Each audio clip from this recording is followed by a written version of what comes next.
Two megastars share one set, and fans swear the sharpest shock on Doomsday isn't CGI. It's RDJ and Ryan finally colliding.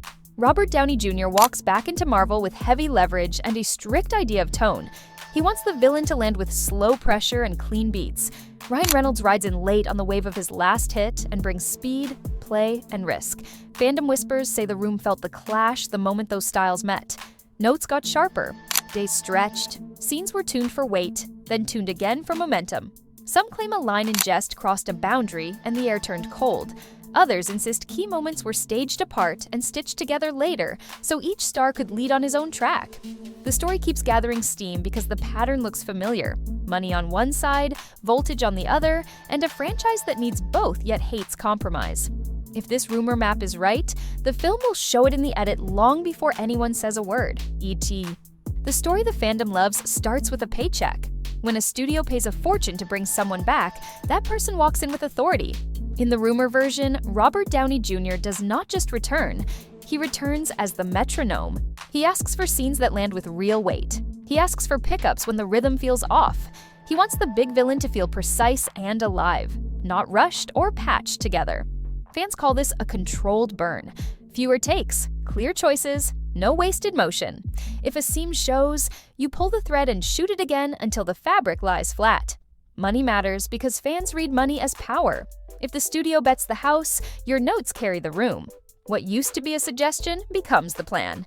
Add the mystery of a mask and the scale of a suit, and the rumor takes shape. Be in the suit, own the cadence. Protect the stillness that sells menace. From there, the whispers grow. 3 more weeks, lines reworked, blocking reset. Whether any of it is true is almost beside the point. It fits the image of a careful craftsman who knows a wobbly beat can sink a finale. That is why the temperature on set becomes part of the tale. Precision can rub against other methods. A day stretches. A call sheet moves. Someone waits while someone else dials a moment in. Was it ego or excellence? In rumor culture, those twins look alike until opening night decides which one you met. Ryan Reynolds enters late, not at a leisurely table read, but when budgets are fixed and calendars packed, so every new beat must squeeze into machinery already running. He arrives on the swell of his last hit and brings a process that finds the scene through movement and play. He tries lines, feels rhythm in the room, and keeps going until the frame warms up.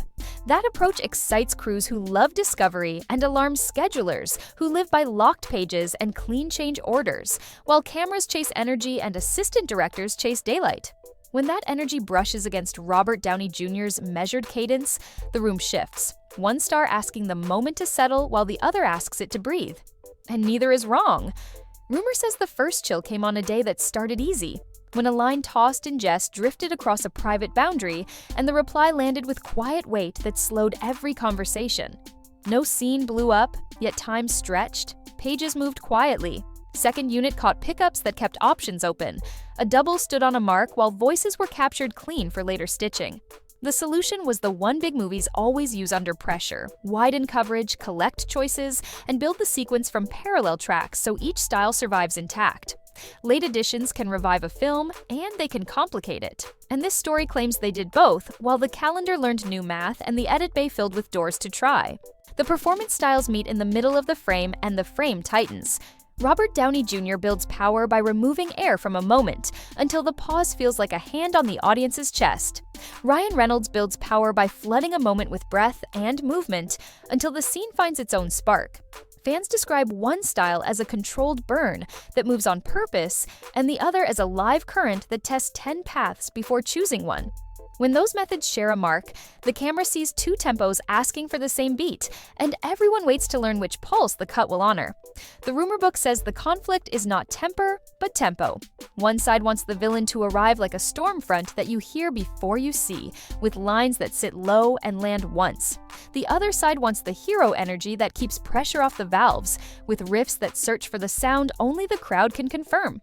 On good days, the styles braid and the scene breathes in and out like a tide. On harder days, the tide pulls both ways. So the crew gathers more coverage, slows the reset, and lets each approach complete its circuit without collision. In that telling, the solution is craft rather than confrontation.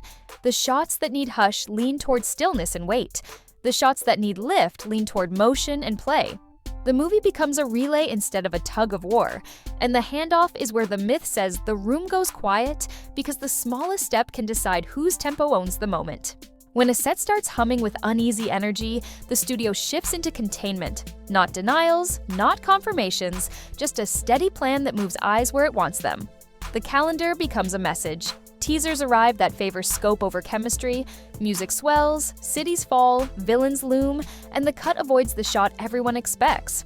Press days follow a careful map. Seats place buffers between names. Photo lines group casts in ways that feel casual and never are. Answers lean polite and repeatable. Great time? Brilliant partner. Can't wait for you to see it. The story stays in the subtext because that is where control lives. Fans watch for tells the way card players read a wrist, a poster that swaps positions, a magazine month with 2 solo covers instead of 1 shared spread, an interview that keeps a light tone and ends before the hard question lands. Even the social feed carries signals. A birthday shout-out with neutral language, a candid that tags the film but not the person. None of this proves anything. It does shape a current the audience can feel, and that current guides expectations long before a trailer number flashes on screen. Marketing protects the machine by giving the crowd spectacle they cannot resist and leaving the rest in a sealed room. Meanwhile, the cut keeps its secrets. If scenes were rebuilt from parallel tracks, the campaign will glide past that seam. If the stars worked on different days, the rollouts will keep them shining on different stages. Silence becomes the strategy, and strategy becomes the story fans tell when the studio will not. If the rumor map holds, the film settles into a kind of tone custody. Scenes that need dread slide toward the gravity of doom, where silence does the heavy lifting and the camera waits for a look to land. Moments that need lift tilt toward Deadpool's rhythm, where pace carries the audience forward and release keeps the pressure from breaking the valve. The cut behaves like a relay instead of a scrum. Handoffs replace collisions. Corridors get built so both energies stay strong without burning each other down, and the story reaches the finish line with 2 engines running on different tracks. That balance changes the campaign as well. Trailers lean on scale, music, and myth, while they show just enough of each star to promise impact without inviting side-by-side comparison. Press lines favor safe angles and short answers. Magazine features arrive in parallel rather than as a single centerpiece. None of it confirms anything, yet each choice nudges the audience toward a reading before a single review drops. The rollout becomes part of the edit. It teaches viewers where to look and what not to expect. On release, the crowd does the rest. If the relay works, the conversation turns to craft, and the box office pays for the architecture you can't see. If the seams show, the discourse becomes the event, and the studio rides spectacle while it plans the next correction. Either way, the franchise learns its temperature. Doom sets the climate, Deadpool sets the weather, and Phase 6 moves forward under that sky, with every new teaser and seating chart treated like a forecast for the next storm. So the sky over Doomsday crackles with 2 kinds of power. One builds pressure with stillness and weight. The other floods the frame with pace and play. If the rumor map is right, the cut will choose when to breathe and when to strike. Maybe the shared shot lands like thunder, maybe the handoff is the real show.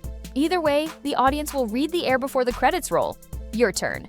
Team controlled burn or team live wire? Who should own the climax and why? Drop your take below. If you want more breakdowns like this, hit subscribe, tap the bell, and share this with the friend who swears they can spot the split-screen seams. Big storms are coming for Phase 6. Stay ready.